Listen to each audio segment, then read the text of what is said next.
ఉన్నావంటే ఎదురవనా, అన్నిపై ఉన్నావంటే నిదరవనా, కలలే కన్నావంటే నిజమై ముందుకి రానా, కలతై ఉన్నావంటే కథలవనా.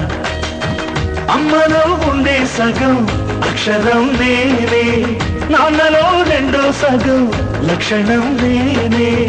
అమ్మ తోడు నాన్న తోడు అన్నీ నీకు అన్నే చూడు, చెల్లిపోని బంధం నేనమ్మా చిటి చెల్లెమ్మా, వెళ్ళిపోని చుట్టం నేనమ్మా. అన్నలోని ప్రాణం నువ్వమ్మా చిటి చెల్లెమ్మా, ప్రాణమైన చెల్లిస్తా